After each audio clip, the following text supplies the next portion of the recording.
I'm Allie with PotomacBeads. Join me as I show you how to do this Starflower Pendant Necklace. We're going to show a number of different ways that you can embellish the different designs for the middle and different ways to do the chain in the back if you want to try that out. Remember, if you need any materials, go ahead and look below the video. In the description, we'll put links there that you can get everything on our site. As always, you can also post in our Facebook group for beading and jewelry making any variations or things that you do to create and make this your own. Gather up your materials and let's get started. So to begin our Starflower, we're using our 11/0s, our IrisDuos, and our Super Duos, and our 6mm pearl. I have the piece flipped over here so that way you can see kind of how it's holding in and together. And the first thing we're going to do is on about 2.5, 3 feet of my size 8 beading thread with a size 11 needle is I'm going to string 7 of my Super Duo beads with an 11/0 between each. I'm going to take my needle and thread and go back through about half of those just to tighten it up. And you can see that stop bead there at the end.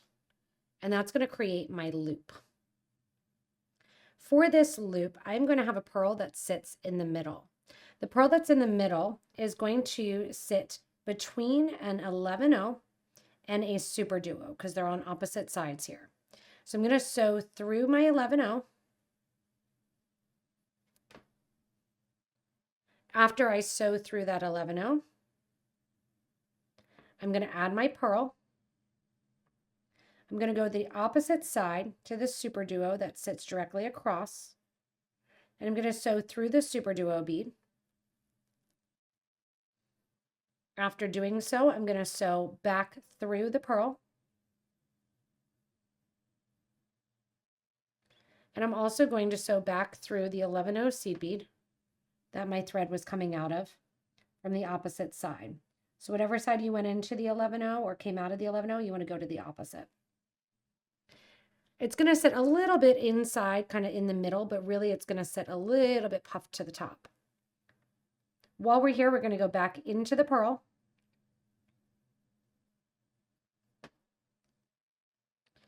We're going to take our needle and thread once we're through that pearl. Get rid of my knot there. And we are going to go in and we are going to add some seed beads around this outer edge.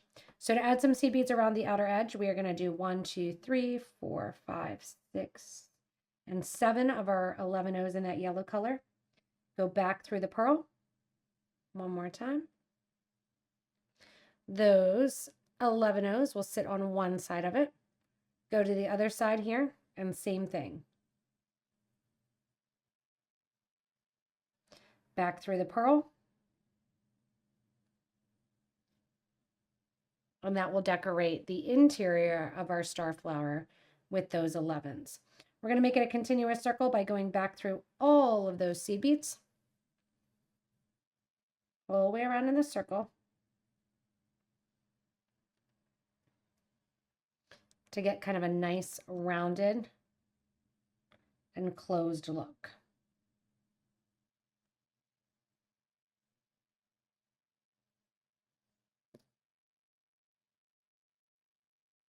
And you're going to see when I go from one side to the other, we're kind of closing up that gap. Once we have all of those in place, we're going to go from the seed beads here. We're going to tuck down into the piece, going through the 11 that sits below the seed bead, into the next Super Duo. And we're going to step up into the second hole of that same Super Duo bead. Here's where we're going to start adding our IrisDuos in between each. We're going to pick up an IrisDuo so they're all facing the same direction when you're looking at them. Rounded side is up. I'm going to go from the top of the first hole to the bottom and into the next one of my Super Duos. Again, go ahead in from the top to the bottom into the next Super Duo bead. And this is going to add 7 IrisDuos that sit between each one of my Super Duo beads. So same thing here, add 1 and through the next hole. 3 on, 4 more to add. As you add in your last of your Iris Duos, I want you to also sew through that first Iris Duo that you added, kind of closing up that gap. You'll see a tiny bit of thread, but nothing to worry about. We're going to go back around now, and we are going to add 1, 2, and 3 more of our seed beads between each one of the bottom holes of the Iris Duos. So we're not going in and we're not adding any, or we're not going through the second hole of the Iris Duos at all. We're just adding the seed beads to sit right on the top of the Super Duo. So on go 3 11-ohs into the next Iris Duo bead. 3 11s, and it's going to be a tight fit here for those 3 11-oh seed beads. That's okay, because we're going to be pulling the middle one up as we go in and continue to create. So it's going to start to look a little crowded in here, adding in those 3 11s and sewing next into our Iris Duos. So see how, again, like I said, looks a little crowded. In it goes. One more time. And back into that same Iris Duo bead. As we go into that same Iris Duo bead through the first hole, go ahead and go through the first 2 seed beads of the 11-ohs that you just added. Nice and simple there. From here, we're going to start to pull them up towards the top as we add in some more of our Super Duo beads. We're going to add 3 Super Duo beads to the top of each of our Iris Duos to get that nice star flower. From here, where we are, we're going to also get ready for some of our 15-ohs. You can use whatever color. I'm using gold, staying along with that red and gold star flower look. We are going to come out of that center 11-oh and add 1, 2, and 3 of our 15s along with 1 Super Duo, and then go up into the next hole of our Iris Duo. Super Duo, 1, 2, 3, 15, into my next one of my middle 11-oh seed beads there. I'm going to pull this just a little bit closer so you can see it in action a little bit more. 1, 2, 3 15s, 1 Super Duo through the Iris Duo. On to the next one. Iris Duo or Super Duo, 3 15s into the middle of the next seed beads that sit. Now it's going to sit a little bit funky because what's going to happen is those Super Duos are going to get collapsed in towards the center as we get the outer piece there. So don't worry as you're going through and you think, oh, that's really tight or loose or anything like that. Keep going around. It'll loosen up as we pull that Super Duo back to center. 3 15s go on into the top hole of the next Iris Duo. Out of the Iris Duo, Super Duo, 3 15s. Into the next 11. Continue on. If you're using Toho seed beads versus Miyuki, I would recommend that you only use 2 of your 15s versus the 3 just because they're a little bit bigger. So you're going to feel a little bit like it's 3-dimensional at this point. And yes, it does feel that way. Again, what we're going to do is we're going to kind of force those pieces together as we add our next Super Duo bead. So I'm coming out my 11-oh seed bead, having finished my last 15 Super Duo combo. And I'm going to go up through the 3 15s that sit prior to that Super Duo. We're going to go through the first hole of the Super Duo Iris Duo combo, just kind of pulling it together a little bit more. Once we're through that into the outer side, we're going to add 1 and 2 of our 15s, go up to the top hole of the Super Duo there, add 1 more Super Duo, sew through the outer Super Duo, see how that brings that into a point, 2 15s, 1 11, 1 15, into the top of the Super Duo that you just added. 1 15, 1 11, 2 15s into that second hole of the Super Duo, first hole of the middle, second hole of the third. Give a nice tight pull that decorates all the side with seed beads. 2 more 15s go on to decorate that one. into the 15s that lead up to the 11. Pull that through. Up into the 15s that sit after. And I'm going to repeat this one more time for you to see. If you want to, you can jump right up. We're going to do 2 15s into that upper hole. We're going to add a super duo. Go through the super duo on the opposite side. Pulling that nice and in. You can see how that getting that floral is sitting down now. 2 15s, 1 11, 1 15, up to the top.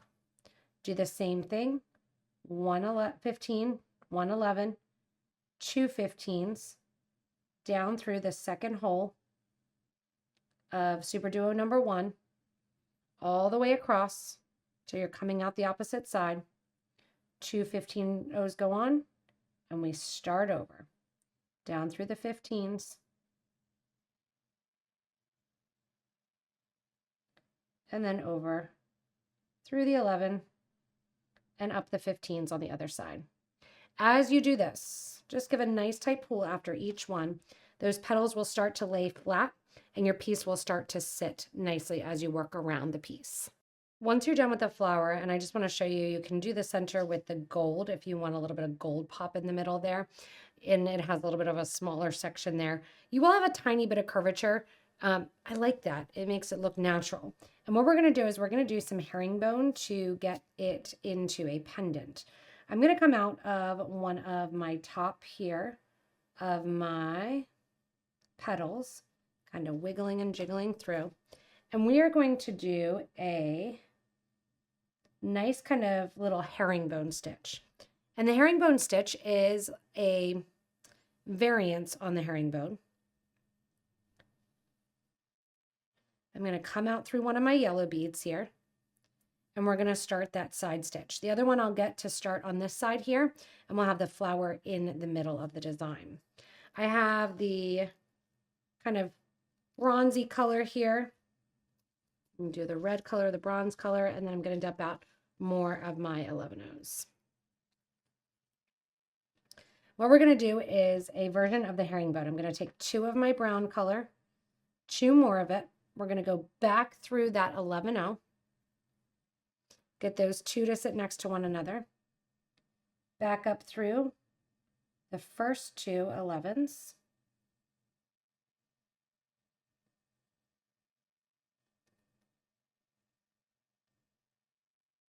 We're going to add one single, really wants to get caught here, doesn't it? All right, we're going to add one single 11-O. We're going to go back down through those 2, circle around them all as we get this connection going. Go back up through those first 2 and out through the 11. Now we're going to repeat, same thing, 2 and 2, back through, out through the top here, out through the 11. Now, if you want to, you can make this go faster by adding on that 11-O seed bead. So you're not doing as many stitches as you're coming out originally. The only thing that's going to happen is it just doesn't sit quite as tight in that V shape. So I'll show you here the difference. 2 beads of the brown, 1 yellow, 2 beads of the brown, back through the yellow. I'm going to flip it in my hand as I work with it. Up through the 2 bronze, out through the yellow. Then we're going to do again, 2 bronze, yellow, 2 bronze, back through the yellow, in a herringbone style, up through the 2 bronze, out through the yellow. So you can see when you add the yellow separately, it sits more in like a V shape. When you add it in the middle, it looks almost like a right angle weave style. So I'm just going to continue up doing a couple inches of this. You can do chain then in the back, or you can do the whole thing with this alternative kind of herringbone style stitch if you want, which when you're looking at it, it's right angle weave. All right. Up we go. 2 bronze, 1 yellow, 2 bronze. And again, I just go in and switch it as I'm holding it all the time. Makes it way easier for me to bead. And now you can see when I put this down here, here's the one side of the flower coming out. We'll start the same thing on the other side. Just to show the difference as you create, in case you do the lighter versus the darker, I put the lighter on here and I'm going from the center 2 flowers. Here on the darker one, I'm going to go from the outer 2 flowers. You can add some chain to the back if you want to, adding some wire guards. You can do a single row of seed beads going back if it's getting to be a little bit too much. Just taking a bunch of seed beads, putting them onto your thread and needle, sliding it in place, and that brings that weight kind of down towards the front and a little bit quicker in the back. You can then use a wire guard and just a regular lobster clasp if you want to, or even put on some chain. And that way you can do a necklace that you can extend or make an extender or keep it shorter, so you can kind of play around with it a little bit. I'm going to keep going, adding some seed beads now to the back of the yellow one here on both sides, and I'll show you how I'm going to use the wire guard to go in and attach my clasp. When you're at the end of the necklace, all you're going to do is take your wire guard or guardian. You're going to go back up through that wire guard, down through the opposite side of the wire guard here. You're going to do that once, and you always want to reinforce, so we're going to go back up through the wire guard one more time. If you have a clasp that you need to attach to the wire guard at this point, you can. Going back down the wire guard, and then I'm going to take my thread and needle the whole way back down to my project, back to the beginning, so that way I can tie off the thread end, and then I can add on whatever clasp I want. Lobster rings, this one's just a handmade one with some 18 gauge wire to put that nice clasp on. And then after I feed this back through, that is completed at the ends. Thanks so much for joining me in creating this fun star flower pendant. You can do it in a lot of different colors, and it can be seasonal in greens and reds for Christmas. You could do it in whites and blues for a nice wintry look as well, or a nice bright yellow for a sunflower. Remember, if you do need any materials or want to check out our selection of super duos and iris duos for it, go ahead and look below the video in the description. We'll put links there to get back to our site. Thanks so much for watching. Enjoy your star flower pendant, and please stay tuned for more inspirational designs.